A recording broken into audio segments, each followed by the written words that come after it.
Alright, today we're going to look at a really fun build that involves getting 2 level 3 chimeras in one team. Now that might sound like it's impossible or that it doesn't make a lot of sense. I do agree that it doesn't make a huge amount of sense because it's probably unnecessary. However, it is possible and it is very strong, as long as you get everything set up exactly as we require it. So here I sell Chipmunk with Rice. I feel like Chipmunk has ascended to become one of the best tier 1s now that it was buffed. Previously it used to cost 1 gold for the rice that you got from the Chipmunk, or for whichever perk you got from the Chipmunk. Now it's down to 0 gold. So if you have a level 3 Chipmunk with Rice, you can recover a huge amount of gold, usually on turn 7, and it gives you a massive platform for being able to roll down and find the tier 4 units that you need. In this case, we need Chimera for sure. But there are also, of course, incredibly useful tier 4 units like Crow. And so being able to put Rice on the Crow and essentially get chocolate for a massive discount is extremely enticing to me. Of course, we can also do the same thing with Lobster, with Cyclops. It's an incredible new option to have in the toolbox.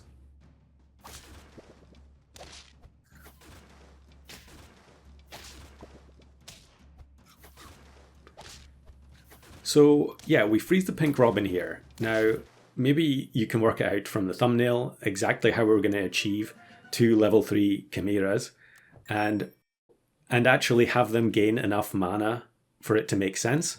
Of course, you can use Sleipnir to give mana, but it's probably not going to be able to give, I think the max from Sleipnir is 25. And of course, if we're playing a level 3 chimera, it's not going to be close to the front. We want it to be further back so that we get all 3 spawns. Now, I did do a video not too long ago about playing Chimera at the front. I'll link that in the description, although that was a different setup to this particular run. In this one, what we're going to do is play the 2 chimeras 4th and 3rd. So even if they're both level 3, as long as they don't get moved, we should still get all 6 of the summons. And those summons can be absolutely colossal if you get the right amount of mana. Now here we've got Parrot in the pack.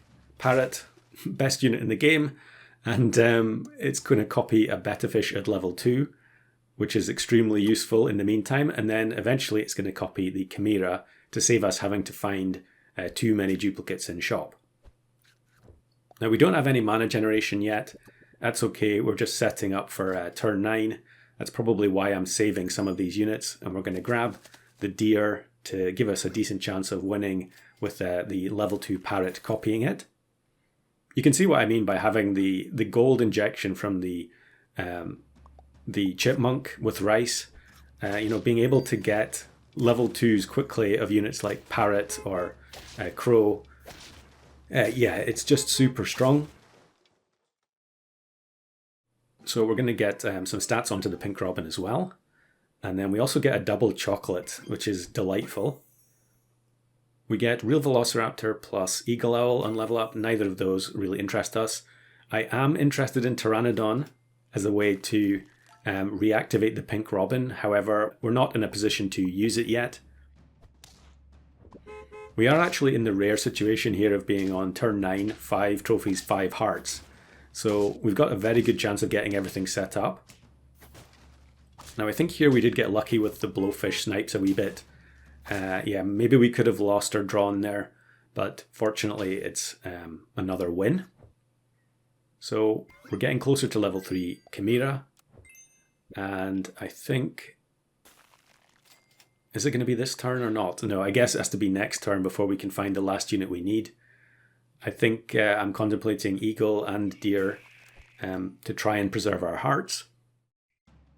Still a reasonable chance we're going to lose here because we don't have, we're playing a partial combo. We don't have any mana on our Chimera at all, so it's basically just a 7-13 stat line, which on turn 10 in customs is nothing special. Although it does look like we're going to be fine here against Vulture Guy, who I don't think there was a Vulture on the team yet. So kind of in a similar position to us where we're looking for a specific unit, and here it is. Now not only do we get the Winter Spirit, but we also get Flounder. and we have 2 chocolates that we've kept frozen this whole time. So we can do a few interesting things here though. We can play Parrot plus Winter Spirit.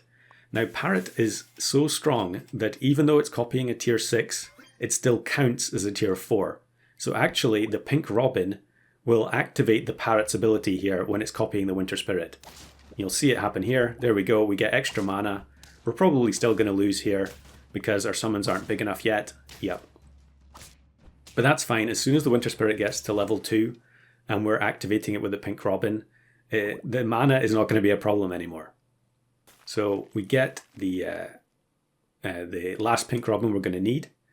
We're going to take the level ups on the Winter Spirit and the Parrot, and then we'll take Quetzalcoatl to guarantee the level 3 Robin, and then probably freeze the... okay, I'm going to actually freeze the Winter Spirit. I thought I was going to freeze the Pteranodon there, but maybe I was just going to play for Mushroom. I think putting Mushroom on the Pink Robin is going to be more than enough. Now, unfortunately here, we ended up getting sniped, so we're going to need some protection to prevent that from happening again. But since we had so many hearts, we're not too bothered. Yeah, I think here I'm going to go and spectate their team. This person plays jellyfish, tiger, jellyfish, leopard, monkey every game. I'm not sure why I spectated them there because I've seen that team a million times. Now the Quetzalcoatl doesn't do anything, so I should be looking for something else to fill that spot in the team, but maybe because of the... Yeah, okay, we're just going to use the tofu to get the chocolate, not worry too much that our Quetzal doesn't do anything other than give the Robin some stats. I do want to get the mushroom as soon as possible, and then here we end up losing a heart to this infinite player. So am I going to spectate them?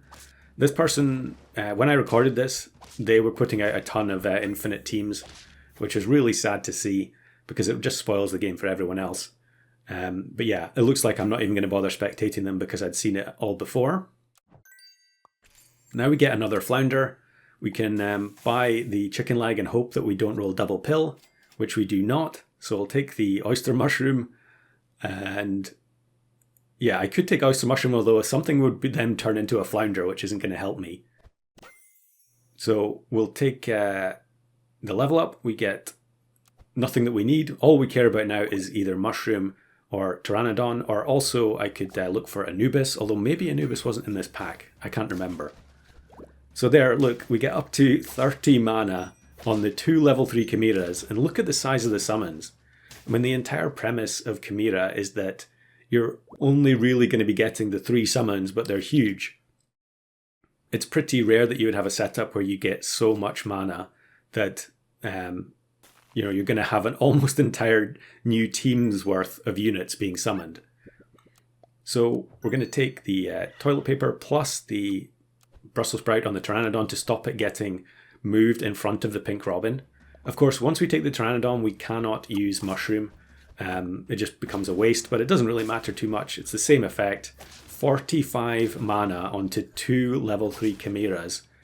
There's not going to be an awful lot of teams that are going to be able to cope with that unless they snipe your units. And so I guess the last thing I need here is more protective equipment. I'm not sure if I had Potato. Usually if I'm going for any of these summon packs, yeah, there we go. Potato is a lock to put in any summoning custom pack.